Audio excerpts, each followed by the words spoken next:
That's a bucket and a foul. Breakaway. Io. Oh, meet me at the rim and don't be late. Give me the hot sauce. Did you not get the memo? Derek Rose can go upstairs. Oh, loose ball, Gimme. The steal. Right for the lead. Yeah! Big time play. Big time play. Gimme for the win. Go! My God. I cannot believe this. Improbable. All right, everybody, the pick is in. The Bulls got a guy that Stacey and I were both very excited about. He is 6'10" forward from France, Noah Essengue. He's going to be a guy that is going to take a little bit of time to develop, but you love his athletic potential, really off the charts. Stacey, I've seen all kinds of comparisons. Pascal Siakam is one. One scout even compared him to Scottie Pippen with his athleticism and his ability to run the court. What do you think about the pick? I think it's a great pick. I think it's good value at 12. A lot of people thought the Bulls were going to take a guard. I was praying that they wouldn't take a guard.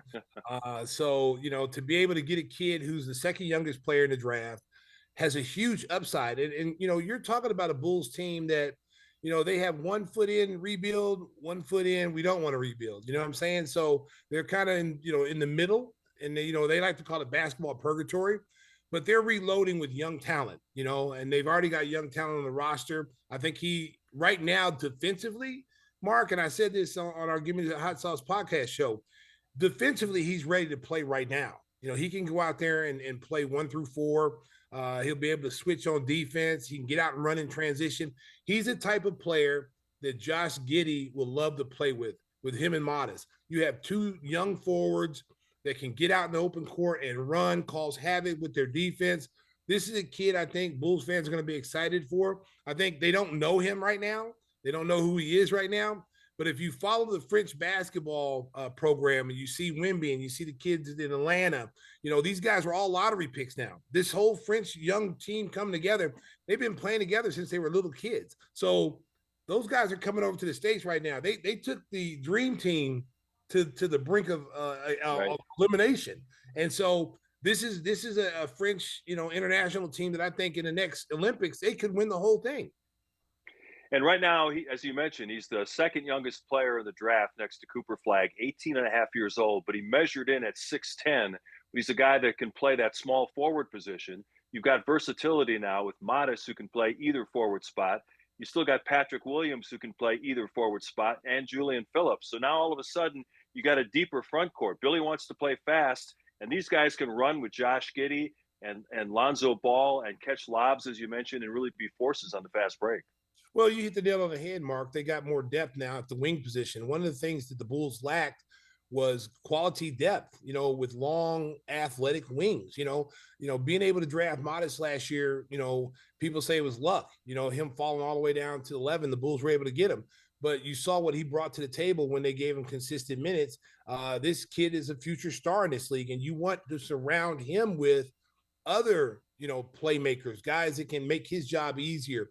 And that's what you have in Josh Giddey. That's what you have in Kobe White, Lonzo Ball. The Bulls have a surplus of young talent that they didn't have, say 2 years ago. I do the G League games, and Modest played once down there, and people were like, when is he going to get his opportunity? And once he got a chance to play regularly, he wasn't going anywhere. Now he's labeled himself as a foundation piece. I think Essengue may get some minutes in the G League to start off as he tries to develop because he is so young and so raw. Well, I like to joke a lot. The best defense Modest faced this year was Billy Donovan. Billy Donovan had him on lockdown the first half of the season, bringing him along slowly, not getting consistent minutes. And then when the trade happened, they started freeing up some minutes for him. I think you're going to see, something like that with Noah in the first half. I mean, that's been Billy's track record since he's been here as a coach. He did it with, Io when Io came in, and Io was an experienced player. It wasn't like he was a one-year player. He spent, his whole career at Illinois, and he had to fight and scrap to get in playing time. And he didn't play like the first 15 or 20 games of the season. He wasn't even getting any run at all. So Billy is tough on rookies. I think that what's going to get him on the floor quicker, and I've always said this, and I used to tell Io this, what's going to get these guys on the floor quicker as rookies is the understanding of the NBA defense, understanding where you're supposed to be in rotations, what the defensive scheme calls for, when do we switch, when we don't switch. That's been the hardest thing for any rookie to come in and really grasp NBA defense, because you're used to playing zone, you're used to staying on your man, you're not switching as much. You're starting to see a little bit more, Mark, in college basketball where guys are switching a little bit more. The good teams are learning how to switch, but that's not when you see big guys are not comfortable doing that. We've got some big guys now. Modest can switch, Essengue can switch. I mean, these guys can all switch, and it'll make the Bulls a better defensive team. Yeah, it's going to be interesting to see how that all pans out. So we'll look forward to Summer League. The reports are that he's going to go back overseas to finish up with his team in Germany, and then he'll be here for Summer League. So we'll get a chance to see what he can do at that point. Some of the early developments in round one before we wrap things up. The one big story, the power play by Ace Bailey. He was trying to steer himself to the Washington Wizards, and Danny Ainge in Utah said, "Screw that. I'm taking you at 5. I'll get used to being in Salt Lake City."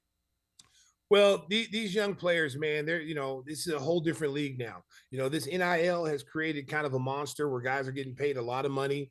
They feel like, they can dictate where they want to go. This is a business. And then for Ace Bailey, who's a very talented young player, probably has all-star, potential later on down the road, for him to not go work out and interview with teams, it was an injustice to himself. It cost himself probably, being a top 3 pick. He still went 5. He's too good of a talent to pass up. And I think Utah recognized that. I think if Utah doesn't draft him, maybe Washington drafts him down the line. Maybe that was the play. Don't go work out for anybody. We'll pick you when we come up.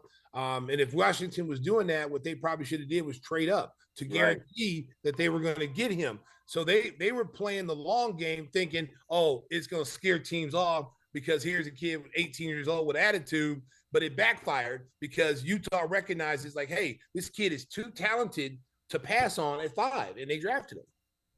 Speaking of trading up, New Orleans traded a 2026 first-round pick, which could be a really good one, to move up 10 spots. They took Derek Queen right after the Bulls made their selection. Derek Queen has gotten mixed reviews, a guy that can score, good low-post scorer in college, but he's a little bit undersized to play center in the pros, and he may be one of those guys that has that high bust factor, but New Orleans went all in to get him. And some Bulls fans are saying, well, we should have taken Queen. Well, and listen, at the end of the day, the kid is a talented kid. He was on that Mount Verde team with Cooper Flag, and Ace Newell, all these kids that are going to be in the draft right now. He's got a huge upside. He's a great rebounder, great offensive rebounder. He may be a little bit undersized, but where he makes up for that, Mark, is he's got high basketball IQ. They call him the baby Ilnyckj. That's a compliment they give him. I think what happens when you go to some of these workouts, they look at a kid and say, well, okay, look at his body. It's not where, he looks like he's out of shape, or, if he can be out of shape, we have to worry about that. And they overthink things. Most of these organizations overthink things.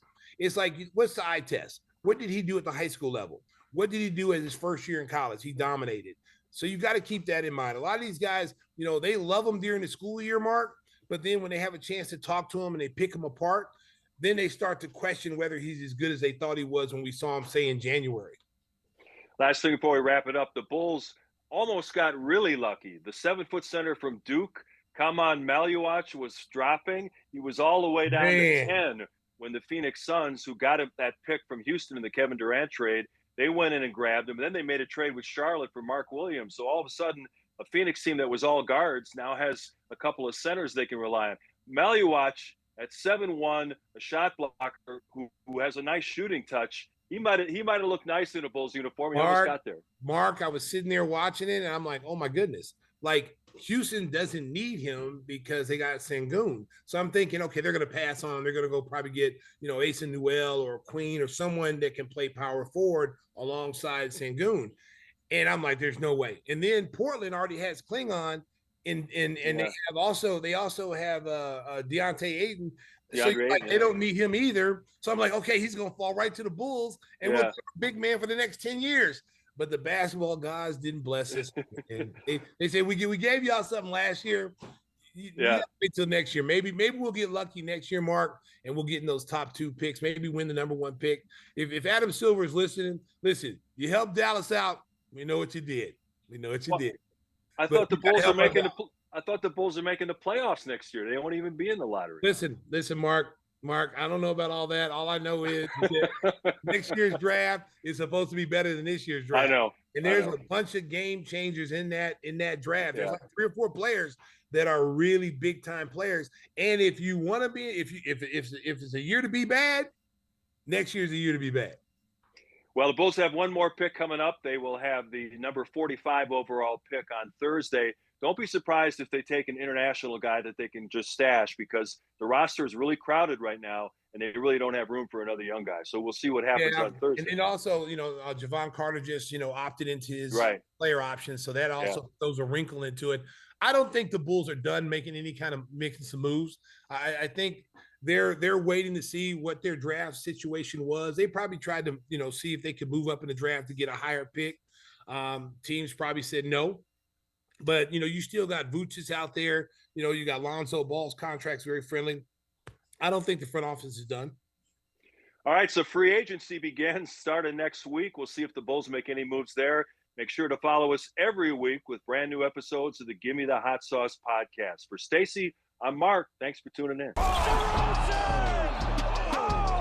didn't come for the massage, he came for the facial. Does anybody know how to post videos to Facebook? There's a block body, right? Did he get the invitation? That's a huge three. Mustard! Lonzo left alone. Gimme the sauce. Able to swerve, bend that corner. That's the last time I'm going to see it. Williams straight on.